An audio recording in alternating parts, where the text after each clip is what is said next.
भारत में हिंदू जो है वो जी। हिंदुस्तान की बात करते हैं। जब भी कोई गीत उठता है, जब भी कोई आवाज उठती है तो हिंदू हिंदुस्तान कहता है। नहीं देखो, देश चाहता है अगर दिया जाएगा तो जरूर हाँ, लिया जाएगा। उस दोस्तों नमस्कार, हिंद वॉइस में आपका स्वागत है। मैं हूं इकराम और हमारे साथ इस वक्त जो ऑनलाइन जुड़े हुए हैं इंटरनेशनल सिख काउंसिल की प्रेसिडेंट तरविंदर कौर जी और एडवोकेट इंद्रजीत जी। हमने अभी 4 दिन पहले एक खबर की थी जिसमें खालिस्तान को लेकर एक खबर की गई थी कि एक बड़ी संस्थान है जो सिखों की संस्था बताई जाती है, उससे खालिस्तान का समर्थन किया है। देखिए, जब भी कोई चुनाव आने वाला होता है तो ज्यादातर देखा जाता है कि खालिस्तान का कहीं ना कहीं जिक्र आता है। अभी किसी का पॉलिटिकल एजेंडा है या फिर यह वाकई कुछ लोग आज भी चाहते हैं कि खालिस्तान एक अलग देश बने, या इसमें कहीं पाकिस्तान की कोई साजिश है। इसलिए बहुत सारे सवाल हमारे इर्द गिर्द घूमते रहते हैं। और आज का युवा इसे किस तरह से देखता है? क्या 70 साल पहले वाली वो थ्योरी, वो सोच अभी भी युवाओं के अंदर है? क्योंकि बहुत सारे ऐसे हुए, चाहे भगत सिंह हो, वो कभी भी अलग मुल्क का साथ नहीं देते थे। वो चाहते थे पूरा का पूरा देश एक रहे। तो ये कई सारे सवाल है जिनका मैं जवाब चाहूंगा मैडम आपसे। आप बताएं जरा। सबसे पहले वाहिगुरु जी का खालसा, वाहिगुरु जी की फतेह।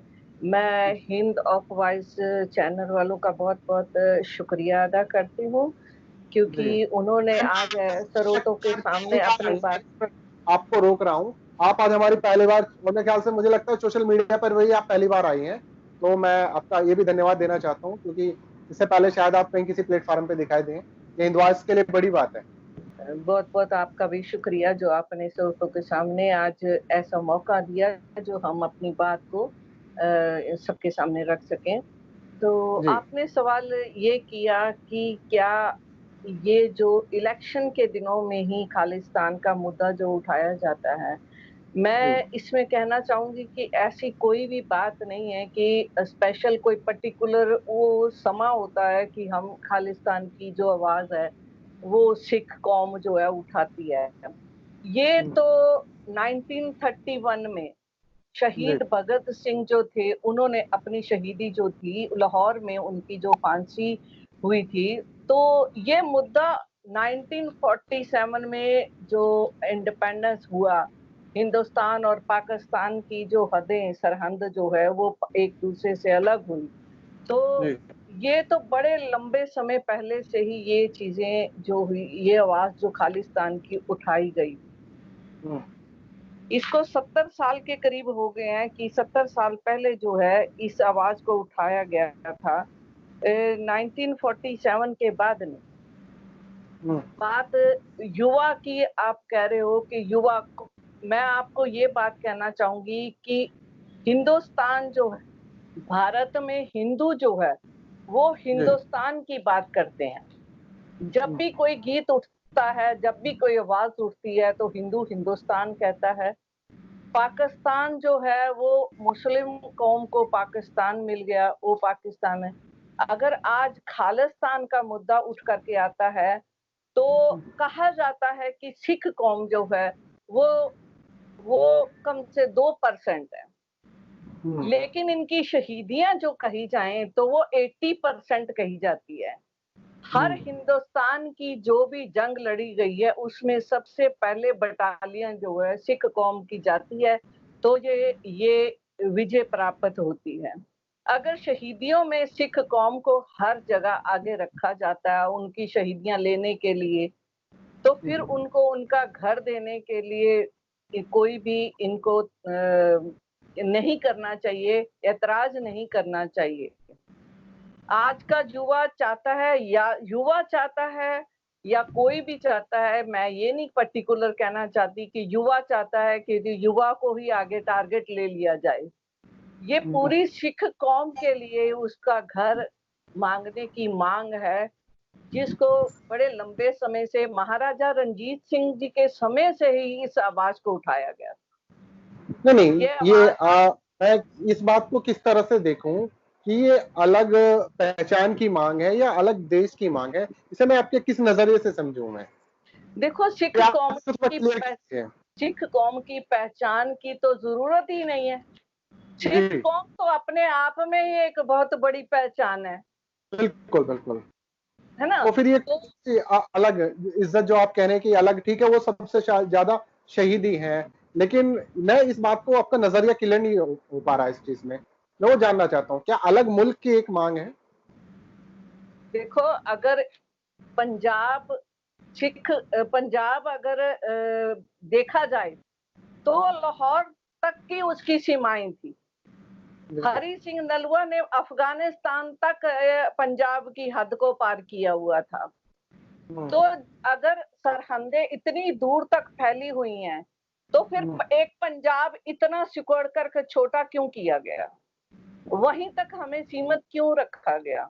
मैं आपसे नजरिया जानना चाहता हूँ, जैसे मैम ने कहा कि बहुत बड़ी सीमाएं थी, उसके बाद पार्टीशन हो गया, फिर 84 के से पहले इसकी मांग तेजी से उड़ी। जी, सबसे पहले तो ये बात है कि पंजाब को from a time to time decrease करा गया साइज के अंदर। साइज के अंदर मीन्स उसका जो ज्योग्राफिकल ग्राउंड थी at from the time of Maharaja Ranjit Singh, वो अगर आप ऊपर से देखो तो वो जम्मू को क्रॉस करती थी, लद्दाख तक आती थी, नीचे गुजरात तक आती थी। इसका प्रेजेंट एग्जांपल ये है, आपने देखा होगा कि सिखों को गुजरात में भी परेशान करा गया था लास्ट ईयर, तो वो लोगों को वहां से मजबूर करा गया था डाइवर्ट करने के लिए, वहां से डाइवर्ट करा गया था। सब जानते हैं, ये 2019 की बात है एंड वी ऑल नो कि ऐसा हुआ था और वो लोग वहां से परेशान थे और इनफैक्ट वो माइग्रेट होके पंजाब भी आए थे, उनमें से काफी लोग। तो उनका वहां प्रेजेंट होना इस बात का सबूत है कि जहां तक हदें जो पंजाब की थी वो स्प्रेड थी। अगर आप इस तरफ आ जाओ तो it reaches to till Haryana. Haryana cross करने के बाद अगर आप आज बात करो, जहाँ पे मोरी गेट की बात करो आप दिल्ली में, तो बाबा बघेल सिंह थे जो इन्होंने यहाँ तक आके कैप्चर करा था। तो ये सारा ज्योग्राफिकल एरिया इतना बड़ा स्प्रेड करता है। हिमाचल जो है वो पंजाब का पार्ट था, ये तो हम सबके सामने की बात है 80s की। एंड आफ्टर दैट उसके डिवीजन करना, उसको डिवाइड करके छोटा करना, तो ये एक तरह की साजिश का हम कह सकते हैं पार्ट है कि किसी भी स्टेट को या किसी भी कम्युनिटी की जो प्रीवियस कल्चर जो वहाँ पे तक स्प्रेड था, उसको काट काट के छोटा करा जाना, उसके पार्ट करे जाना, उसको छोटा करने का पीछे क्या इनका रीजन है या क्या एग्जिस्टिंग गवर्नमेंट उसमें क्या चाहती है, तो उसके वो that creates a doubt. Ma'am ने बीच में एक बात बोली कि लोग हिंदुस्तान को हिंदू हिंदी ये कहते हैं, हिंदू हिंदी और हिंदुस्तान, ये सबका नारा नहीं है। मुझे लगता है आरएसएस का आपने कोई सुना होगा, क्योंकि मोस्टली आरएसएस वाले ज्यादातर इसका यूज करते हैं, हिंदी हिंदू हिंदुस्तान। बाकी के देश वाले तो इस तरह कोई नारा नहीं देते। तो आपने जो बीच में बोला है, फिर आपका इसका कहने का मतलब क्या था? और तो कोई लोग नहीं चाहते ऐसा। ये देखो, जहां पर जिस कम्युनिटी का आज सिख है लंगर लगा रहा है, तो हर सिख को जरूरी नहीं है कि वो टैग लगा करके बताएगा कि मैं सिख हूँ, ठीक है ना। ऐसे एक कम्युनिटी होती है, उसके ऊपर जो भी स्टैंप, चाहे अच्छी हो जाती है चाहे बुरी होती है, वो स्टैंप जो लग जाती है वो उसको उसी पहचान से ही पहचाना जा सकता है। तो इसीलिए अगर मैं ये कहूँ ये आरएसएस का है, ये तो एजेंसीज जो हैं वो क्या एजेंडा तैयार कर रही हैं, उसके लिए सिखों को टारगेट किया जा रहा है। भारत को भारत ना कह करके उसको हिंदुस्तान हिंदू, हम तो यही कह सकते हैं ना, जो दिखने में जो जो हिंदुस्तान हिंदू लगेगा उसको हिंदू ही कहा गया। कम्युनिटी की एक स्टैंप लग चुकी है, तो इसलिए हम तो यही कहेंगे कि हिंदू ही हिंदुस्तान की डिमांड के लिए वो भारत को भारत ना कह करके वो हिंदुस्तान कहता है, ठीक है। तो हिंदू ही हिंदुस्तान को टारगेट लेके चलता है ना, तो भारत कहा जाए, भारत का इसका पूरा एजेंडा जो है भारत पर लिया जाए। लेकिन इस नारे से ज्यादा तो वो वाला नारा है ना, हिंदू मुस्लिम सिख ईसाई आपस में भाई भाई, इससे ज्यादा पॉपुलर नारा तो वो होता है, इससे ज्यादा तो वही कहा जाता है। ये जो बात है, मैं सिखों की फेवर में ये वाली बात अपने फेवर में ये जरूर कहूंगी, ये हिंदू सिख मुस्लिम भाई भाई कहने की बातें नहीं होती।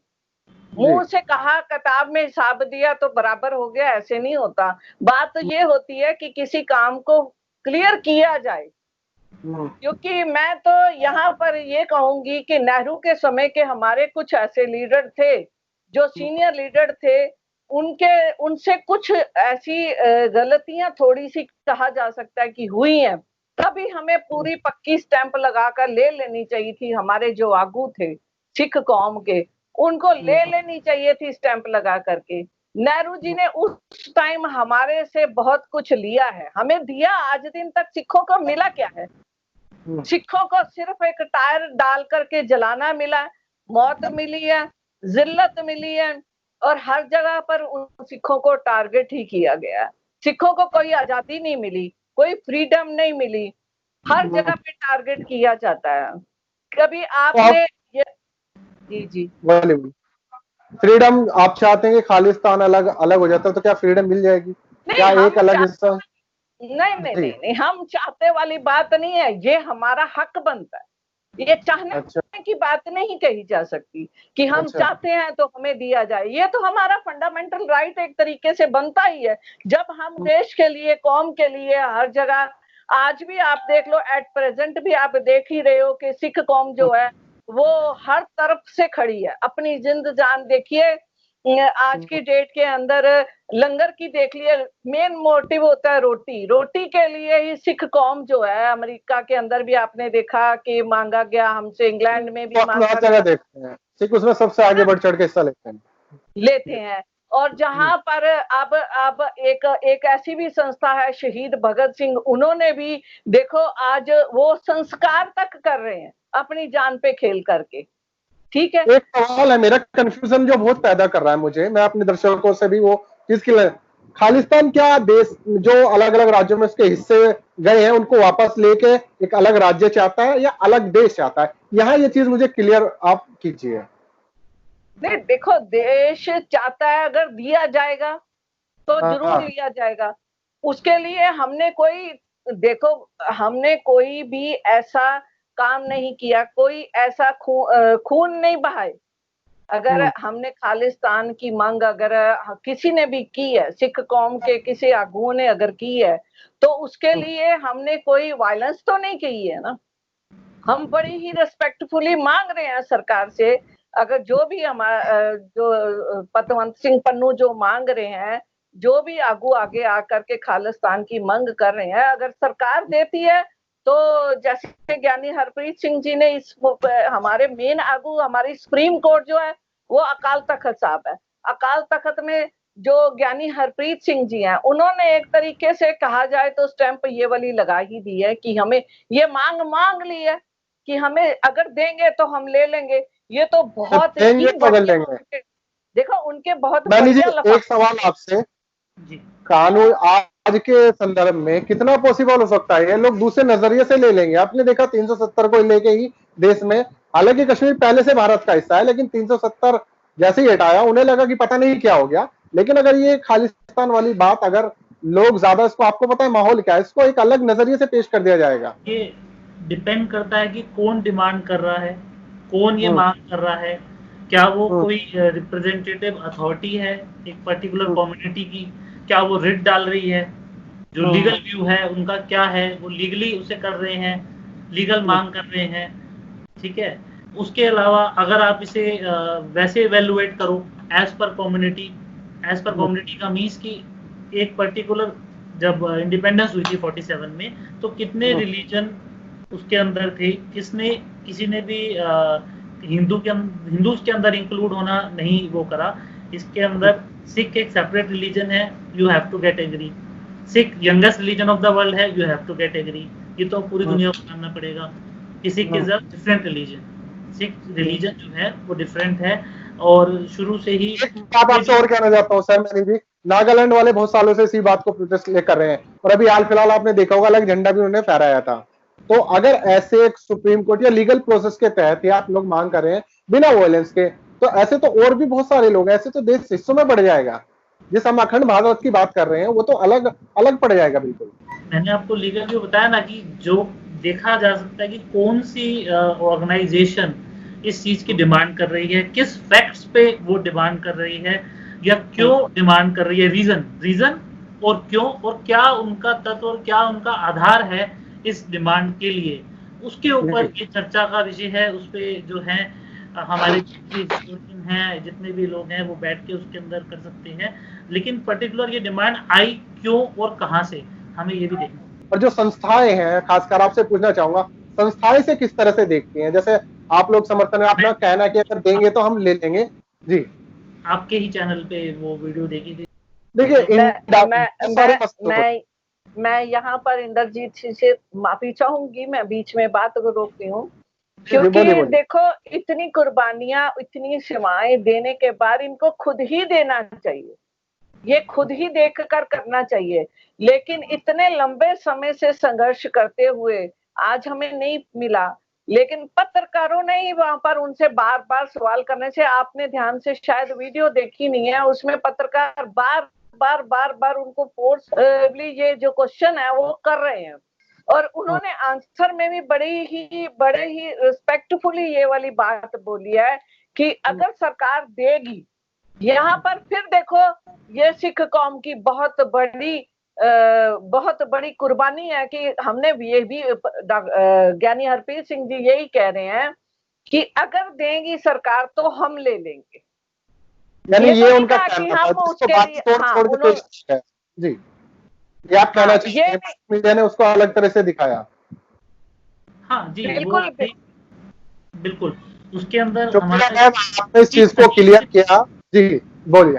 कहीं से भी ऐसी कोई डिमांड या किसी का कहना अभी ऑफिशियली किसी का कहना या वो ऐसा नहीं आया कि इस चीज की डिमांड है या डिमांड की गई ऑफिशियली, लेकिन उसका गलत रिप्रेजेंटेशन जरूर किया गया अलग अलग। लेकिन we are thankful to you कि आपने उसे क्लैरिफाई और क्लियर कहा और क्लियर करके बताया कि जो उनकी एक्चुअल स्टेटमेंट जो थी वो डिमांड या उसमें नहीं थी, या किसी भी ऑर्गेनाइजेशन की उसके अंदर वो नहीं थी कि they are specific demanding for something, या वो ऐसा कुछ कह रहे हैं या मांग रहे हैं या बोल रहे हैं। शुक्रिया इंद्रित जी, आपका भी शुक्रिया। तरविंदर जी, आपने टाइम दिया हमें और ये चीजें क्लियर की सारी। तो अब मैं यहाँ दर्शकों से एक सवाल पूछना चाहता हूँ कि अगर आप लोग क्या सोचते हैं इस मुद्दे पर, कमेंट कर सकते हैं, साथ ही ज्यादा से ज्यादा शेयर कर सकते हैं, और फिर किसी दिन जुड़ेंगे इनके साथ में। तो तब तक के लिए इजाजत दीजिए।